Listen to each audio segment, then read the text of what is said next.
Hola, bienvenidos un día más al canal de Galgos los Churritos. Hoy hemos venido a Villanueva de la Cañada a conocer a Nacho Sierra y a Guti. Bueno, Nacho, muchos te conocen, eres un famoso entrenador y adestrador canino, muchos te conocen por Crónicas Marcianas, pero bueno, cuéntanos tú, ¿quién es Nacho Sierra? Bueno, Nacho Sierra es, como dices tú, casi te puedes decir que es un entrenador canino porque llevo 42 años trabajando con perros. Lo que pasa que también durante toda mi vida profesional pues he podido trabajar con otras especies animales, he tenido conocimiento, he dado cursos sobre otro tipo de animales, por ejemplo, pues serpientes son unos animales que me gustan mucho. También he hecho cosas con citácidas, con papagayos, y también con felinos, con grandes felinos, por ejemplo, tigres o leones y tal. Entonces, pero fundamentalmente mi origen es el perro y de ahí vengo y ahí moriré. Y cambia mucho el carácter, ¿no? Me imagino, del canino a las especies estas que nos has dicho, como los tigres, las Claro, serpientes. cada animal tiene sus propias características, entonces tú tienes que adaptar, aunque fíjate, el entrenamiento, el adiestramiento no deja de ser el uso del condicionamiento clásico e instrumental, u operante, ¿no? Como se llama. El uso de estos tipos de condicionamiento son la base del entrenamiento animal. Por tanto, ¿cómo le enseño yo a un hámster a lo mejor a rodar un pequeño tarugo? Es de la misma forma técnica que enseñaría a un perro. Lo que pasa es que me tengo que adaptar a la especie, pero el procedimiento, es decir, la técnica de aprendizaje es la misma, porque es la base. Una técnica que se basa en la comunicación, ¿o en qué punto encuentras ese punto en común? Pues mira, no, son procedimientos técnicos basados en la asociación, en la inteligencia asociativa. Entonces tú lo que haces es un proceso que se denomina modeling, que es ir reforzando las conductas a las cuales tú quieres llegar. Entonces vas reforzando los inicios de esa conducta para llegar a conseguir la conducta final. Y esto lo haces igual con un ratón, con un caballo, que con un perro. Lo único que te tienes que adaptar a la conducta natural del perro y cómo obtener esas respuestas naturales para tú poderlas condicionar.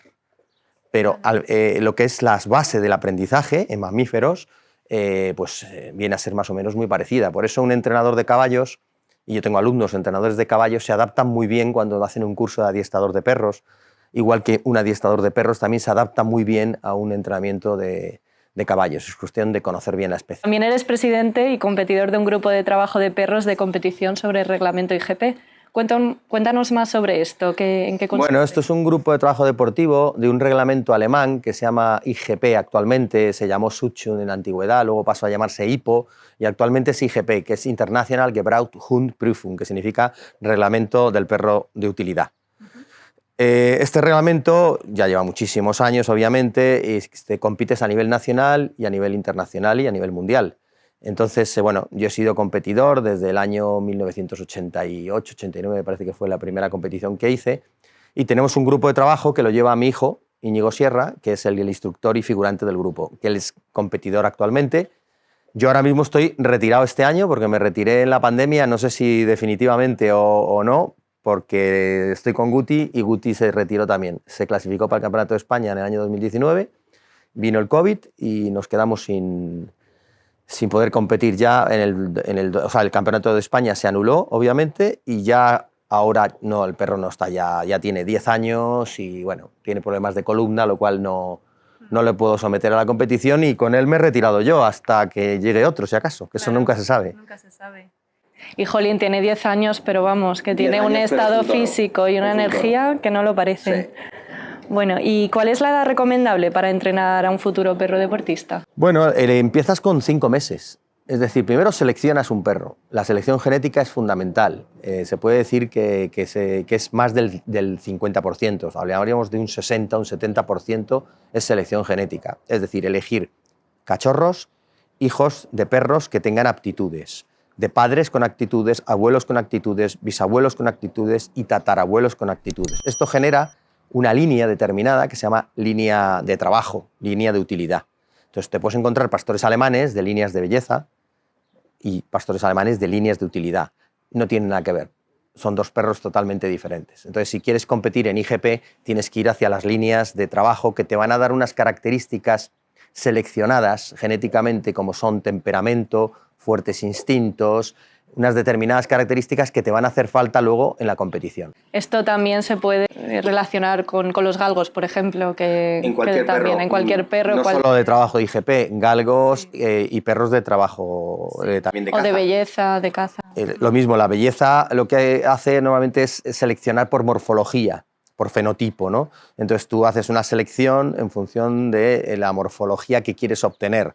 En los que trabajamos en las líneas de trabajo se seleccionan las características psíquicas que queremos obtener. Vale. De cara, en este caso, a un deporte como es el IGP, pero tú puedes seleccionar de cara al trabajo de un perro de caza o lo puedes seleccionar de cara al trabajo incluso de un perro de terapia. Es decir, para un perro de terapia no vale cualquiera. Para perro de terapia tienes que seleccionar unas determinadas líneas de sangre que reúnan unas características, quizás todo lo contrario a la que tienen estos, que sean perros dóciles, sumisos, que sean fáciles de manejar, con un temperamento bajo, no alto, no fuerte, para que puedan adaptarse bien a esas tareas. Y eso se transmite también de padres a hijos. Por lo cual, la selección es la primera base de adquirir un perro de deporte o de cualquier cosa. Vale. Siempre que quieras un especialista, tienes que ir a una selección previa. A lo largo de un entrenamiento de un perro deportista, ¿qué no le puede faltar a ninguno, independientemente de su modalidad? Entrenamiento diario. Son perros que necesitan entrenar todos los días. Son perros con un alto nivel de un temperamento muy fuerte, con unos instintos muy marcados, y tú esos instintos los tienes que canalizar bien. Si esos instintos no les das salida a través del trabajo, del juego, de la actividad, esos instintos se pueden desviar hacia conductas no agradables o conductas problemáticas en la convivencia social y familiar. Por tanto, pero esto no solo a los perros de trabajo, a cualquier perro, si tú no le das esas posibilidades, también te van a generar problemas, ¿no? Perros que no salen a la calle, por ejemplo, perros que no se les suelta a correr, al final siempre surge un problema derivado de todo esto, ¿no? En cuanto a la alimentación, ¿estarías de acuerdo con que una buena alimentación y descanso del perro son la clave para el buen rendimiento? Sí, claro, no nos tenemos que olvidar que son deportistas. Igual que nosotros nos tenemos que cuidar en alimentación y en descanso. Él, por ejemplo, su vida, cuando estaba en trabajo en competición, pues él vive en un habitáculo de 6 metros por 3, con su techo, y ahí descansa. Yo no le tengo suelto porque el perro tiene que descansar. Luego tenía sus 2 horas de actividad, hasta 3 horas incluso de actividad diaria, todos los días de alta intensidad. Todo esto hace que el perro, al terminar, necesite volver a descansar y sobre todo alimentarse bien. Alimentarse bien te refieres al final, pienso, con altas cantidades de proteína, ¿no? Bajo en carbohidratos. Sí, las proteínas que necesite en función de la actividad que haga, obviamente. O sea, a un perro que no hace mucha actividad le das un pienso hiperproteico y no le estás alimentando bien. Se sienta hasta mal. Claro, entonces tiene que ser la proteína en función, y la grasa, que nos olvidamos de la grasa, que la grasa es muy importante, ¿vale? Entonces, esa cantidad de proporción entre proteína y grasa, y debe ser de una calidad también, esa proteína tiene que ser una buena calidad, de proteína animal y de una buena calidad.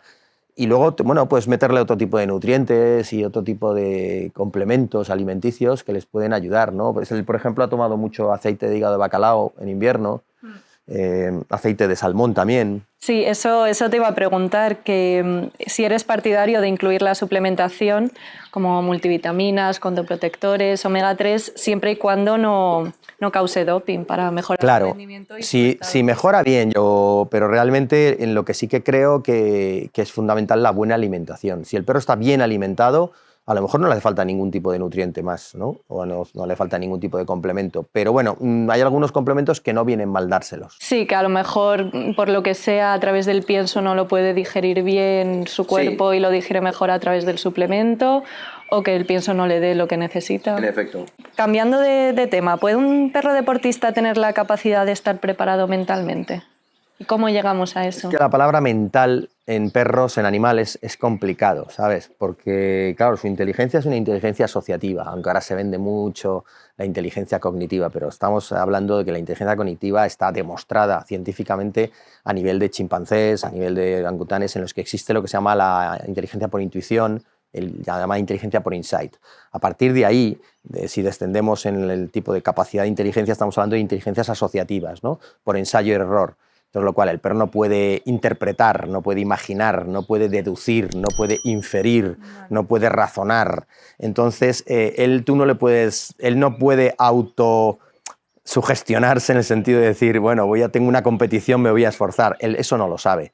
Lo que pasa es que tú sí lo sabes. Entonces tú preparas el entrenamiento para que el perro esté en el mejor momento físico y mental, pero mental desde otro punto de vista, no desde el punto de vista tan profundo, para que llegue en muy buenas condiciones a la prueba, ¿no?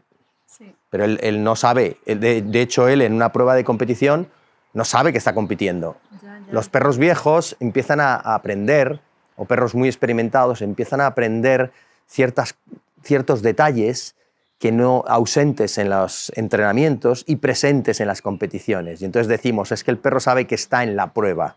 Vale, esto muchas veces no deja de ser que el perro descubre la trama del entrenamiento y descubre que en ese momento no va a haber una aparición del reforzador, del premio. Entonces él sabe que no va a haber premio porque está en prueba, porque en la prueba está prohibido los premios. Y puede llegar a tener esa conexión de asociación. Eso es fundamental que el entrenador lo evite, por lo cual el entrenador tiene que entrar a la prueba con su perro en una competición y el perro se debe pensar que está en un entrenamiento. Eso es lo fundamental, para que todo salga bien. Si el perro descubre la trama, estamos fastidiados, estamos hundidos, nos va a empezar a fallar. Que es un fallo, ¿no? En mucha gente que lleva a su perro a entrenar. Es un fallo en el entrenamiento, esto se llama contingencia, y es que el perro descubre el elemento que no está presente en el momento de la realidad. Estaba presente en el entrenamiento y desaparece en el momento que tiene que demostrarlo. Y claro, si eso aparece, el perro lo descubre y no hace lo que tiene que hacer. En base a tu experiencia, porque todo esto que estabas diciendo es súper importante y al final para ser exitoso necesitas tener todos estos conocimientos que no todo el mundo tiene. Entonces, ¿en qué caso es importante contratar o aprender de un entrenador canino profesional? Bueno, yo diría que el educador canino o entrenador canino, llamémoslo como queramos, es fundamental en la vida de cualquier persona que tenga un perro, igual que el profesor es necesario para educar a nuestros hijos y tal. Es decir, nosotros pues, no podemos saber de todo y está claro que a la hora de, sobre todo cuando un perro empieza a dar problemas, rápidamente hay que llamar a un educador, un adiestrador. Lo que pasa es que el problema de esta profesión es que hasta ahora que ya empieza a haber el certificado de profesionalidad, esta profesión no ha sido de momento reglada, sigue sin serlo, va a camino, pero sigue sin serlo. De momento hay un certificado de profesionalidad que permite que un adiestrador demuestre que ha tenido unas determinadas horas de aprendizaje, un curso, que ha hecho un curso, en este caso se piden 340 horas, y bueno, si tú demuestras que has hecho ese curso, te dan el certificado oficial de profesionalidad. Es el curso de adiestrador, el educador canino de base nivel 1 y 2, que es el que nosotros damos en nuestra escuela de formación. Con esa titulación tú puedes tener acceso al certificado de profesionalidad y por lo menos puedes demostrar que has hecho un curso. El problema es que en este país hasta ahora cualquiera podía ser adiestrador. Es decir, yo me pongo una tarjeta y digo adiestrador profesional y no era ilegal. O sea, lo que es ilegal es no cobrar con factura. Eso sí es ilegal y lo ha sido siempre.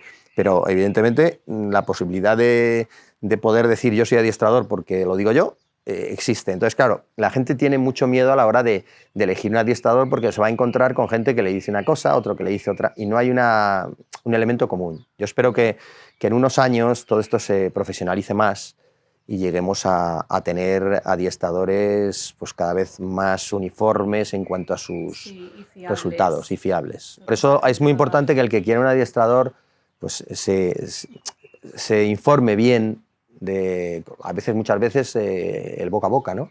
Claro. Alguien, oye, mira, a mí me ha dicho el perro esta persona y estoy encantado, no sé qué, tal. El boca a boca es muy importante, ¿no? Sí. Y que no miren el precio.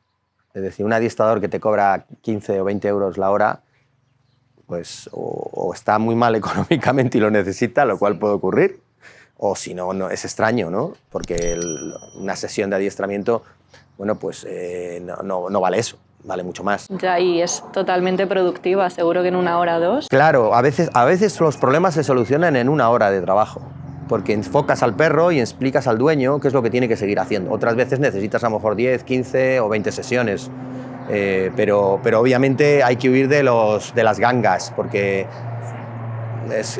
llama la atención, ¿no? A veces esos precios tan bajos. La sociedad que vivimos ahora, muchísima gente empieza por tener una familia teniendo un perro, adoptándolo o comprándolo. Entonces, invertir en su educación, que es lo que estábamos diciendo, de un buen adestrador al final es muy importante. Claro, y sobre todo hay una fórmula que es bastante económica, que son los clubs de obediencia. Si tienes un perro que no tiene problemas de conducta, sino que es un perro que tiene los problemas que tiene cualquier perro, de cachorro o lo que sea, pues irte a un club de obediencia. Nosotros tenemos uno aquí en Villanueva del Pardillo, donde la gente viene y hace, bueno, pues grupos. Y se enseña a los perros determinadas órdenes básicas, llamada, quieto, se aprende a que estén entre ellos, a que no se peleen. Y esto es básico, esto es fundamental, esto lo tendría que hacer todo el mundo. Luego ya el meterse con un adiestrador a nivel ya de clase particular y tal, ya es para perros que tengan problemas de conducta realmente, ¿no? Y sobre todo es muy importante que sea el dueño el que trabaje con el adiestrador. No que se lo lleven porque al fin y al cabo esto es un binomio y es que el dueño y el perro tienen que formar un vínculo lo suficientemente bien establecido como para que luego esas enseñanzas den fruto en ellos. Si tú te metes por medio, yo como adiestrador en 3 días cojo al perro de cualquiera y me va a hacer caso, pero yo no trabajo para que me haga caso a mí, yo trabajo para que le haga caso al dueño. Claro. Entonces tenemos que trabajar con los dueños, que son los más importantes, ¿no? Y los que más cuestan. Claro, es el canal que hay de comunicación al final y sí, son los que más cuestan. Claro, bueno, nosotros entrenamos dueños, no entrenamos perros. El perro no tiene problemas, el problema lo tiene el dueño generalmente. El problema lo tienes tú. Entonces hay que ayudar a los dueños. Sí, y como normalizar, ¿no? que sea esencial esta enseñanza. Al final es como... Claro, lo tienen que ver... el problema es que la gente como humaniza trata de educar a los perros como si fueran niños. Y ahí viene el problema. En el momento en que tú entras en una educación humana a un perro, el perro no lo va a entender y va a crear respuestas que no son positivas, respuestas de todo tipo que al final te van a complicar la vida. Entonces, la educación humana es perjudicial para el perro. Vale. Al perro hay que darle educación canina. Claro, ese es uno de los mayores errores. Y esos son los mayores errores porque la gente interpreta que el cerebro del perro es exactamente igual que el cerebro nuestro. O sea, nadie duda de que el cerebro de un león no sea igual que el nuestro. Nadie duda de que el cerebro de una hiena sea igual que sea igual que exactamente que el nuestro. Pero en cambio sí dudan de que el cerebro del perro sea igual que el de una hiena o que el cerebro del perro sea igual que el de un león o el de un gato, ¿sabes? La gente, bueno, el gato también está humanizado. Sí. Sería otro animal también a tener en cuenta. Está muy humanizado. Y claro, y acabas diciendo, mira qué listo es. Claro, listo es. Y crees que ha sido un producto de un procesamiento reflexivo y no, son asociaciones. Vale. Es decir, el perro cuando sale de la perrera y va a subirse al coche, dices, qué listo es, sabe que se va a ir a la calle. No, es que lleva 200 y pico días haciéndolo todos los días igual. Llega un momento que el animal repite esa conducta. Y evidentemente está contento porque emocionalmente el subirse al vehículo lleva a un encadenado de conductas que al final supone ir a correr o ir a jugar o ir al parque. Pero no es que el perro esté pensando sino que el perro está condicionado a unas determinadas cosas que le llevan a tener un estado emocional pues alegre y contento por las determinadas cosas que han ido ocurriendo en esos momentos. Y hasta a nivel personal, sentirte a lo mejor contigo mismo o sentirte más acompañado, ¿no? Sí, hay gente que compensa sus problemas con el perro. Claro. Y entonces siente, como no hablan, pues a todo te van a decir que sí. Yeah. Por lo tanto, es muy cómodo poner en el perro todo porque tú siempre vas a recibir un sí y eso te reconforta, ¿no? Claro. Pero no le estamos preguntando al perro si realmente todo eso que le estamos diciendo, haciendo, le gusta, ¿no?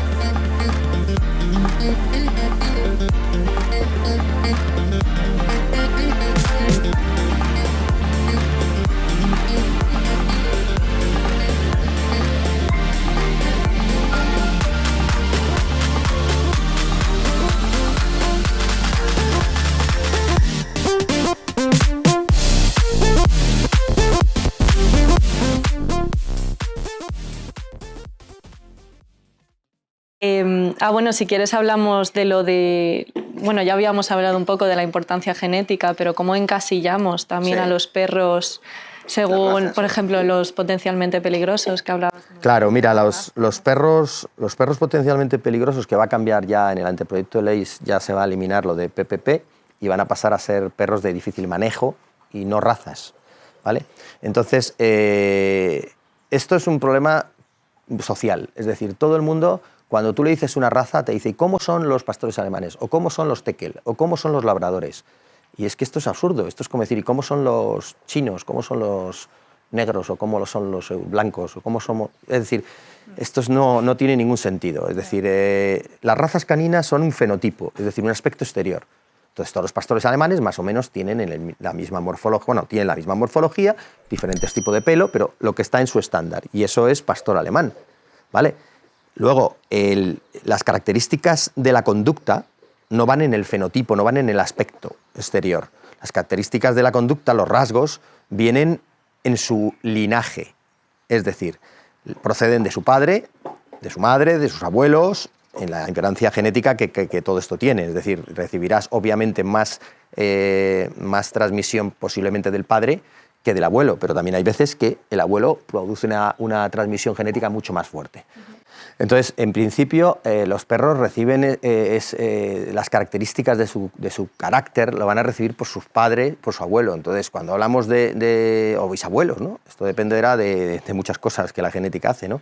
Pero está claro que tú te puedes encontrar un labrador o un pastor alemán fantástico, maravilloso, equilibrado, el que pone en los libros, el que todos que deseamos tener, y también te puedes encontrar desequilibrados, perros no aptos para determinadas características que están realmente ellos dirigidos. Por ejemplo, un pastor alemán, en teoría, bueno, pues debería de valer para defensa, ¿no? O propia, o debería de valer para trabajo deportivo. Hay muchos que no valen. Es decir, y son pastores alemanes. Yeah. Por tanto, Rottweiler, por lo mismo, nos encontramos con el Rottweiler. Todos los perros Rottweiler son... No, hay perros Rottweiler con mucho temperamento, hay perros Rottweiler con bajo temperamento, y todos son Rottweiler. Por tanto, hay que huir del término raza. Hay que ir más al linaje, es decir, a conocer el padre y la madre para determinar si ese linaje nos interesa para el objetivo que nosotros queremos con el perro, ¿no? Un perro de compañía. Pero de compañía tiene que tener las 4 S. Un perro de familia, ¿no? Que es sociable, sumiso, sano y seguro. Todo eso no lo vas a obtener en una raza, lo vas a tener en un linaje de una determinada razas. Es verdad que luego hay algunas razas muy seleccionadas, es decir, que son razas que se crían para una utilidad. Que se ha cerrado. Se ha cerrado. Y entonces, ¿qué pasa? Que esas razas sí podemos hablar de una mayor predisposición genética a. Por ejemplo, el Malinois. El Malinois es una raza muy seleccionada para trabajo deportivo de competición. ¿Encontrarte Malinois que no valen? Claro que los hay, muchos, que no valen para la competición. Pero la mayor proporción van a reunir unas características determinadas de fuertes instintos, porque es una raza que se ha seleccionado solo para eso. Pasa lo mismo con algunas razas de caza. Pasa con el galgo.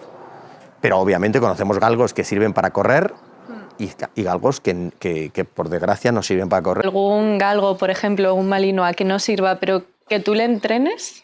Nunca llegas. Es decir, si no hay dentro, si no hay capacidad, vale, tú puedes subir esa capacidad hasta el máximo, pero llega un momento que tocará fondo. Sí. ¿Por qué no puedes? Porque no hay recipiente, digamos, suficiente para desarrollarlo. Entonces, esa base es genética, y esto es muy importante, y la gente no cree en eso. La gente dice, ¿qué perro es mejor que le compre yo para mis hijos? ¿Un labrador o un border collie? Bueno, pues el que más te guste, porque estos son formas, igual que un perro adoptado te puede dar la misma satisfacción, y es ir a un albergue y encontrar un perro que reúna las características que tú necesitas. Sí. Entonces, cualquier perro te lo va a dar, pero si vas a una raza determinada es por un aspecto físico. Y luego, dentro del aspecto físico, busca la línea de sangre adecuada para lo que tú quieres. Porque yo conozco ahora mismo el Border Collie, se ha puesto muy de moda. Conozco Border Collies auténticos con problemas de inseguridad, timidez, mordedores, con problemas de agresividad reactiva, que se llama. Muchos problemas de inseguridad, al fin y al cabo, ¿no? Y también hay muchos Border Collie fantásticos que están ganando campeonatos y que son perros con una seguridad tremenda, sociables y amigables, ¿no? Entonces, no podemos hablar de la raza, hay que hablar del individuo. Ya, y aunque, claro, esa característica tú la encuentres, pero además luego habría que reforzarla con lo que hemos dicho antes de la enseñanza, claro, y los adiestramientos. Es que hay 3 factores. Uno es el factor genético, ¿no? Sí. Luego hay factor ambiental, ¿dónde se desarrolla ese perro? Si tú yo cojo este perro y lo meto en una perrera y no lo saco solo a dar una vuelta a la manzana todos los días, este perro ya no va a ir bien. Y si encima no lo entreno bien, claro, y si encima no lo entreno bien, todo se estropea. Por tanto, no es solo la selección genética. La selección genética es una olla, ¿no? Esto es un ingrediente. Sí. Selección genética es un ingrediente. Ambiente es otro ingrediente. Educación es otro ingrediente. Todo eso se hace hervir. Y el resultado de la comida que te vas a comer, eso es el resultado de lo que tu perro va a ser. Claro. Pero no hay que olvidar ninguno de los 3 ingredientes, porque los 3 son fundamentales. Y la alimentación también. Y la alimentación, por supuesto. La alimentación es... Yo la meto casi en el ambiente, ¿no? Porque está en lo que tú le das claro. Para que se desarrolle. En cómo le cuidas. Pues nada, ya está. Muy bien. Jolín, yo he aprendido muchísimo. Bueno. y me alegro saber todo esto porque ahora mi imagen también cambia sobre... Claro, mira, los alumnos cuando llegan al curso de adiestrador profesional canino, el primer día yo les doy una clase que se llama Psicología del Perro. Y en esa clase desmitifico todo lo que la gente piensa de los perros. Algunos se van tristes y decepcionados porque les explico con términos científicos y técnicos, bueno, pues las capacidades que tiene un perro, el cerebro de un perro primero. ¿Cómo es el cerebro de un perro? ¿Qué capacidades tiene? ¿Hasta dónde pueden llegar? ¿Cómo reaccionan? ¿Cómo aprenden? Entonces, cuando se dan cuenta que detrás de todo eso no está toda esa poesía, mitos que hay, pues algunos se decepcionan, pero eso les permite, a partir de ahí, empezar a entender al perro. La gente no entiende a los perros. La gente no entiende a los perros. La gente cree que los entiende, pero no los entiende. La gente humaniza a los perros. Ese es el problema. Pues nada, esperemos que la gente aprenda de esto y que cada vez llegue a más gente este pensamiento. Lo quiera saber. Eso sí, que lo quiera admitir. Que lo quiera admitir. Pues sí, muchísimas gracias, Nacho. Ha sido un placer. Igualmente.